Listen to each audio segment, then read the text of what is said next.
Après avoir parlé organisation, gestion et réglementation, consacrons-nous maintenant aux outils numériques qui sont au service des apprentissages. En effet, le numérique est omniprésent dans notre quotidien, mais aussi à l'école. Le numérique est pluridisciplinaire. Alors, nous commencerons par identifier les différents outils et machines de l'école, ensuite les intérêts du numérique dans les apprentissages, et enfin ce qu'en disent les programmes scolaires. Alors, quels outils et machines ont les professeurs et élèves à leur disposition ? Il y a d'abord 5 ordinateurs par classe. Il n'y a pas de salle informatique. Pourquoi, me demanderez-vous ? Parce qu'aujourd'hui, la salle informatique n'a plus vraiment de sens.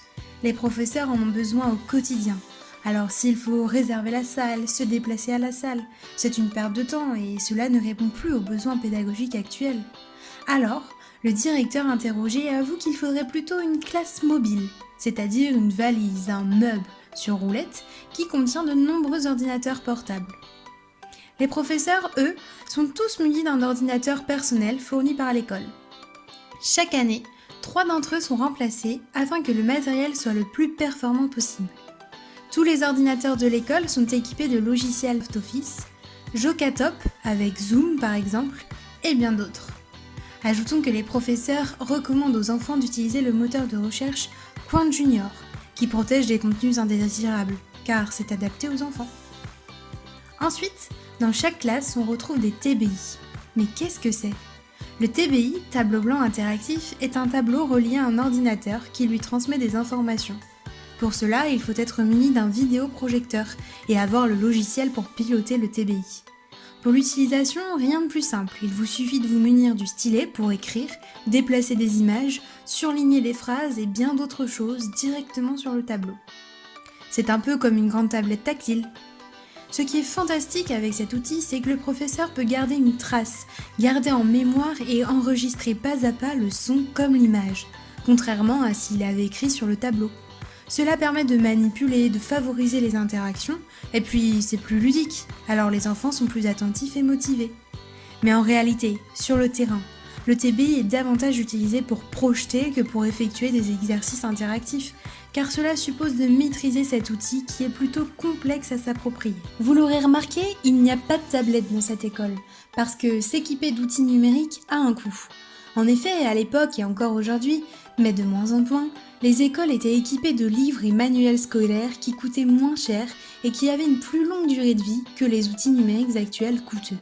L'avantage de ne pas être entièrement équipé de numérique, c'est que l'on garde du temps pour l'usage du crayon sur la feuille qu'il ne faut pas délaisser. Mais quel intérêt y a-t-il à utiliser le numérique ? En effet, les enfants utilisent le numérique au quotidien chez eux, donc il faut qu'à l'école, il y ait un nouvel intérêt avec des objectifs pertinents. Puis, l'usage d'Internet questionne le rapport au savoir et au sens que l'on donne aux apprentissages. En effet, quelle utilité y a-t-il à apprendre à rechercher dans un dictionnaire alors qu'en un seul clic, l'enfant peut trouver la définition et l'orthographe d'un mot ? Le numérique est d'abord utilisé pour les professeurs afin de se former en consultant des sites, en suivant une formation en ligne avec des MOOC et en mutualisant les pratiques. Préparer leur classe en utilisant un espace de stockage en ligne, en collaborant sur un espace de travail partagé, en préparant des supports numériques qui permettent de garder des traces.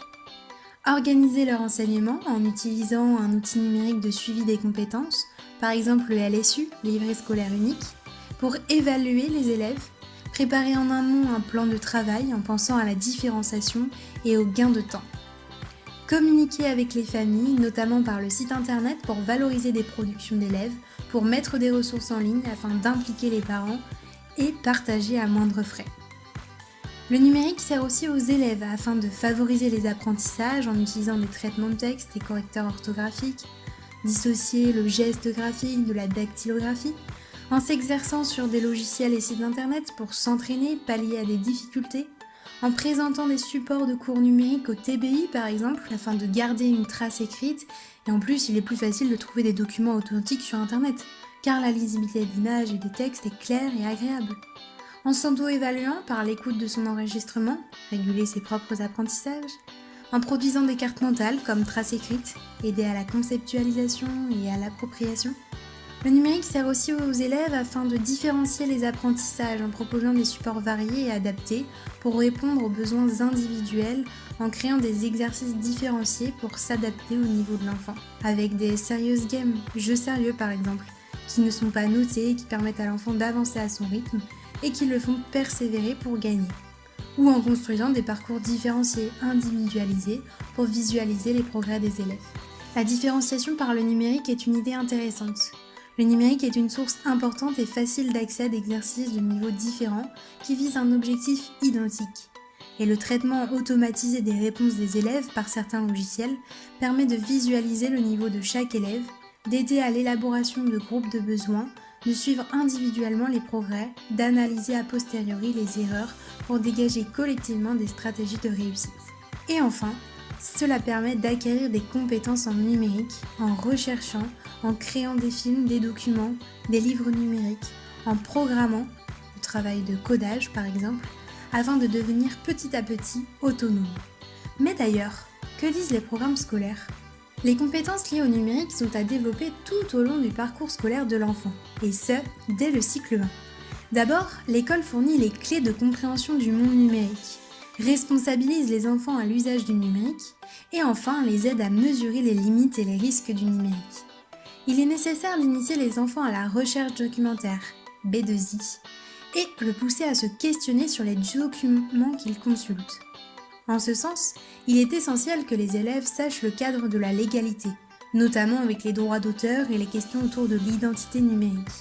Ensuite, dans les programmes, il est demandé d'acquérir des compétences autour du codage, puisque de nombreuses professions en ont l'utilité. Ainsi, l'école fait découvrir à l'enfant ces techniques. Enfin, grâce au numérique, les enfants produisent et collaborent. Ainsi, on favorise les interactions et le travail d'équipe. On parle alors d'intelligence collective. Ces travaux développent l'autonomie et la créativité de chacun. L'intérêt de travailler avec le numérique, c'est la facilité de communication, de sauvegarde, d'accès au savoir. Il est intéressant d'utiliser ces outils numériques collaboratifs. Toutefois, il faut aussi réfléchir et comprendre les contraintes, les conséquences et les risques pour avoir une utilisation consciente et raisonnée de ces outils.